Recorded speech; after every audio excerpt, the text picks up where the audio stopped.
Okay तर मित्रांनो तुम्हाला व्हिडिओ कसा झाला लगेच मला कमेंट करून सांगा मित्रांनो। तर मित्रांनो तुम्ही अजून आपल्या व्हिडिओला लाईक केलं तर लाईक करून घ्या, शेअर नाही केलं तर शेअर पण करून घ्या। जर तुम्ही चॅनलवरती नवीन असाल तर चॅनलला सबस्क्राईब करा मित्रांनो। सबस्क्राईब केल्यानंतर मित्रांनो बेल आयकॉनला ऑनवरती सेट करा, जसे की तुम्हाला व्हिडिओ टाकल्यानंतर व्हिडिओचा नोटिफिकेशन तुमच्यावर पोहोचेल मित्रांनो। तर मित्रांनो जे काही यूज केलं मटेरियल आहे ते सर्व काही आपल्या टेलिग्राम ग्रुपवरती प्रोव्हाइड करत असतो। आपल्या टेलिग्राम ग्रुपची लिंक पण आपल्या व्हिडिओच्या डिस्क्रिप्शनमध्ये भेटून जाईल मित्रांनो। तर मित्रांनो आपण जरा उशीर न करता आजच्या एका नवीन व्हिडिओला आपण सुरुवात करूया। तर मित्रांनो सर्वात अगोदर आपला अलर्ट मोशनला ओपन करायचं, मग तुम्हाला अशा प्रकारे प्रोजेक्टच्या ऑप्शनमध्ये जायचं मित्रांनो।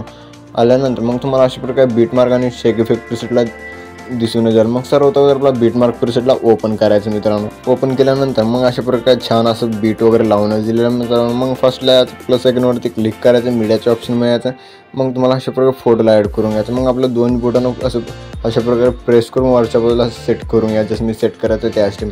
मग लास्टपर्यंत फोटोला ओढून घ्यायचं मित्रांनो। ओढून घेतल्यानंतर मग फर्स्ट लेअरचं 2 पार्टमध्ये कट करायचं, आणखीन सेकंड बीट लेअरचं 2 पार्टमध्ये। जसं मी कट करायचं त्याच टाईममध्ये तुम्ही पण बाकीचे फोटो वगैरे कट करून घ्या मित्रांनो। ओके तर मित्रांनो अशा प्रकारे फोटो वगैरे कट केल्यानंतर मग आपला अशा प्रकारे 3.13चे बीट लावायचं, प्लस आयकॉनवरती क्लिक करायचं, मीडियाचे ऑप्शन मिळायचं, अशा प्रकारे इमोजी PNG दिसेल। मग लास्टपर्यंत ओढून घ्यायचं मित्रांनो। मग मूव ऑन ट्रान्सफरच्या ऑप्शनवरती क्लिक करून अशा प्रकारे मी जसं सेट करायचं त्या स्टेपमध्ये तुम्ही पण लहान मोठी करून सेट करून घ्या मित्रांनो। सेट केल्यानंतर मित्रांनो इथून पण बॅक जायचं, मग आपल्या अशा प्रकारे शेक इफेक्ट प्रीसेटला ओपन करायचं मित्रांनो।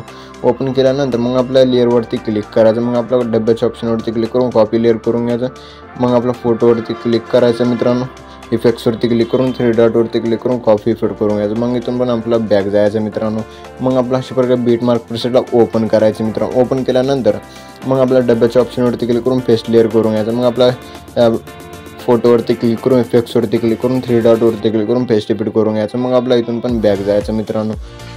मग आपला अशा प्रकारे शेक इफेक्ट प्रीसेटला ओपन करायचं मित्रांनो। ओपन केल्यानंतर मग आपला अशा प्रकारे सेकंड फोटो लहान फोटोवरती क्लिक करून इफेक्ट्सवरती क्लिक करून 3 डॉटवरती क्लिक करून कॉफी फिट करून घ्यायचं। इथून पण आपला बॅक जायचं मित्रांनो। मग आपला अशा प्रकारे बीटमार्क प्रीसेटला ओपन करायचं मित्रांनो। ओपन केल्यानंतर मग आपला अशा प्रकारे लहान फोटोवरती क्लिक करून इफेक्ट्सवरती क्लिक करून 3 डॉटवरती क्लिक करून पेस्ट इफेक्ट करून घ्यायचं। मग इथून पण बॅक जायचं। मग आपला शेक इफेक्ट प्रीसेटला ओपन करायचं मित्रांनो। ओपन केल्यानंतर मग आपला अशा प्रकारे मोठ्या फोटोवरती क्लिक करायचं, इफेक्ट्सवरती क्लिक करून 3 डॉटवरती क्लिक करून कॉफी फिट करून घ्यायचं। इथून आपला बॅक जायचं मित्रांनो। मग आपला अशा प्रकारे बीटमार्क प्रीसेटला ओपन करायचं मित्रांनो। ओपन केल्यानंतर मग आपला अशा प्रकारे मोठे फोटो असेल, मोठे फोटोवरती क्लिक करून इफेक्ट्सवरती क्लिक करून 3 डॉटवरती क्लिक करून पेस्ट इफेक्ट करून घ्यायचं। मग आपला इथून पण बॅक जायचं। मग आपला अशा प्रकारे शेक इफेक्ट प्रीसेटला ओपन करायचं मित्रांनो। ओपन केल्यानंतर मग आपला अशा प्रकारे जे काय मोठ्या फोटोच्या पुढे लहान फोटोवरती क्लिक करायचं, इफेक्ट्सवरती क्लिक करून 3 डॉटवरती क्लिक करून कॉफी इफेक्ट करून घ्यायचं। मग आपला इथून पण बॅक जायचं। मग आपला अशा प्रकारे बीटमार्क प्रीसेटला ओपन करायचं मित्रांनो। ओपन केल्यानंतर मग आपला लहान फोटोवरती क्लिक करून इफेक्ट्सवरती क्लिक करून 3 डॉटवरती क्लिक करून पेस्ट इफेक्ट करून घ्यायचं। मग आपला इथे एक फोटो सोडायचा। मग आपला आणखीन सेकंड फोटोवरती क्लिक करून इफेक्ट्सवरती क्लिक करून 3 डॉटवरती क्लिक करून पेस्ट इफेक्ट करून घ्यायचं। मग आपला इथून पण बॅक जायचं, शेक इफेक्ट प्रीसेटला ओपन करायचं। ओपन केल्यानंतर मित्रांनो मग आपला अशा प्रकारे लहान फोटोच्या पुढे मोठे फोटोवरती क्लिक करायचं, इफेक्ट्सवरती क्लिक करून 3 डॉटवरती क्लिक करून कॉफी फिट करून घ्यायचं।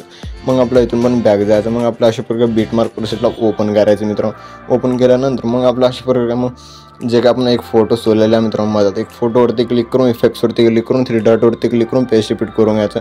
मग आपला एक पुढच्या फोटोवरती इफेक्ट्स लावलेला, मग आपला थर्ड फोटोवरती क्लिक करून इफेक्ट्सवरती क्लिक करून 3 डॉटवरती क्लिक करून पेस्ट इफेक्ट करून घ्यायचं। मग आपला इथून पण बॅक जायचं मित्रांनो। मग तुम्हाला अशा प्रकारे शेक इफेक्ट प्रीसेटला ओपन करायचं। ओपन केल्यानंतर मित्रांनो जे काय राहिलेले फोटो आहे त्या फोटोवरती क्लिक करून इफेक्ट्सवरती क्लिक करून 3 डॉटवरती क्लिक करून कॉफी फिट करून घ्यायचं। मग आपला इथून पण बॅक जायचं मित्रांनो। मग आपलं बीटमार्क प्रीसेटला ओपन करायचं मित्रांनो। ओपन केल्यानंतर जे काय उरलेले लास्टची फोटो आहे त्या फोटोवरती क्लिक करून इफेक्ट्सवरती क्लिक करून 3 डॉटवरती क्लिक करून पेस्ट इफेक्ट करून घ्या। तर मित्रांनो मग आपला व्हिडिओ बनवून रेडी झालेला आहे मित्रांनो। मग आपला एक्सपोर्ट करण्यासाठी मग आपला शेअरच्या आयकॉनवरती क्लिक करून एक्सपोर्ट नावाच्या ऑप्शनवरती क्लिक करून एक्सपोर्ट करून घ्यायचं। तर मित्रांनो भेटूया पुढच्या काय नवीन व्हिडिओमध्ये, तो पण आपल्या बाकीचे व्हिडिओ बघत राहा मित्रांनो। ओके.